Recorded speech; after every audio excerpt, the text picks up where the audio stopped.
is DJ Jama, and this is how his career almost came to an end. Before the lights, before the crowds, before his name meant anything, there was just a dream. DJ Jama did not start on big stages. He started where most people never even look. Small shows, empty corners, and crowds that barely listened. But he stayed. While others chased attention, he chased mastery. Long nights in the studio, endless repetition, mistakes, corrections, and growth defined his journey. There was no applause, no recognition, just discipline. Because to him, music was not just something you play, it was something you become. Slowly, things began to change. One show turned into two, and two turned into consistent bookings.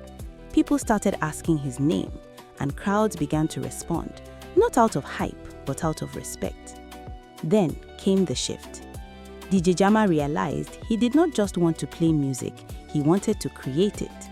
He stepped deeper into production, into sound design, into building records from nothing. He invested in his own studio, worked with artists, and experimented with sounds. At first, it was uncertain, but then the music started moving. Clubs picked it up, events demanded it, and recognition followed.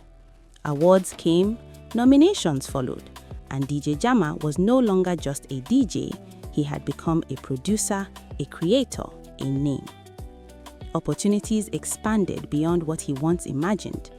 Bigger collaborations, soundtrack work, and creative partnerships opened doors he had only dreamed about. His sound was no longer just heard, it was needed. Then came the moment that could define everything, an international opportunity. A respected artist and label from the United States reached out, not just for a beat, but for a complete production.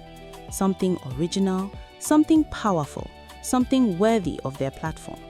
And they wanted DJ Jama. He knew this was not just another job. This was the kind of opportunity that could change everything.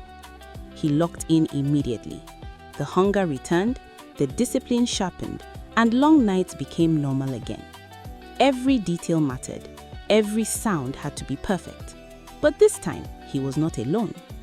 During his rise, there had been someone close to him, a friend, someone who had been around the studio, someone who understood production, someone who helped, supported, and stayed through the long nights. Over time, that friend became a trusted presence, part of the process, part of the vision. So when this international project came, DJ Jama brought him in, not as an outsider, but as part of the journey.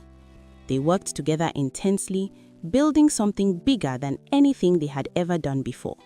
Layer after layer, sound after sound, they crafted a project that felt powerful. At some point, DJ Jama shared the weight of the opportunity with him, telling him this was international. This was the moment that could change everything. The friend smiled, nodded, and said all the right things. It felt like a shared victory. But sometimes, people celebrate with you while quietly comparing themselves to you, and DJ Jama did not see it, because trust has a way of hiding the truth. The project was completed, clean, professional, and ready. All that remained was delivery. Around that same time, DJ Jama had a scheduled performance he could not cancel, so he left, confident that everything was safe. The files were secure, and his friend had access just as he always did. That was normal, that was trust. But while DJ Jama was away, something else was happening. His friend returned quietly, carefully, and intentionally.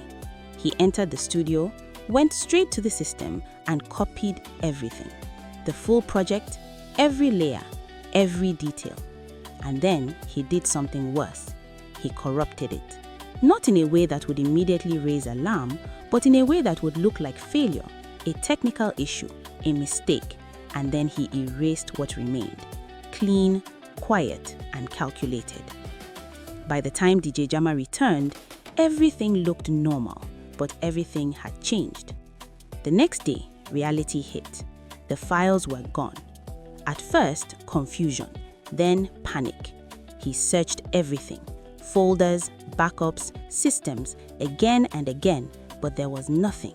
The project had disappeared. And this was not just any project. This was an international deal with expectations already in place. Without hesitation, DJ Jama picked up his phone and called his friend, the one person who had worked closely with him on the project. He explained everything, his voice filled with confusion and urgency. But on the other side, the response was calm, almost too calm. His friend said he knew nothing about it, that maybe it was a system error, that DJ Jama should check again. DJ Jama, still trying to make sense of everything, accepted the response and ended the call. But what he did not see was what happened next. As soon as the call ended, his friend slowly lowered his phone, a smile spreading across his face. Then he spoke quietly to himself. "This is where your end begins," and let out a low, cold laugh. A laugh that carried no friendship, no loyalty, only intent. Meanwhile, DJ Jama remained in his studio, searching, checking, blaming himself, trying to understand what could have gone wrong. But things quickly escalated beyond the studio. The story spread. Headlines formed, posts circulated. His name was everywhere, but not for the right reasons. People began to believe what they heard. Bookings stopped. Calls slowed down. The same industry that once welcomed him began to distance itself. Reputation, once built over years, began to fall apart in moments. Overwhelmed by everything, DJ Jama withdrew completely. He stopped going out. He stayed in his room day after day, isolated from the world, avoiding the noise, the conversations, and the judgment. The studio that once felt alive now felt heavy. His confidence dropped, his energy faded, and the weight of everything pressed down on him. He kept thinking, replaying every moment, every decision, trying to find where it all went wrong. And then, in the middle of that silence, a thought came to him. He froze. There was something he had completely overlooked. His studio had a CCTV camera.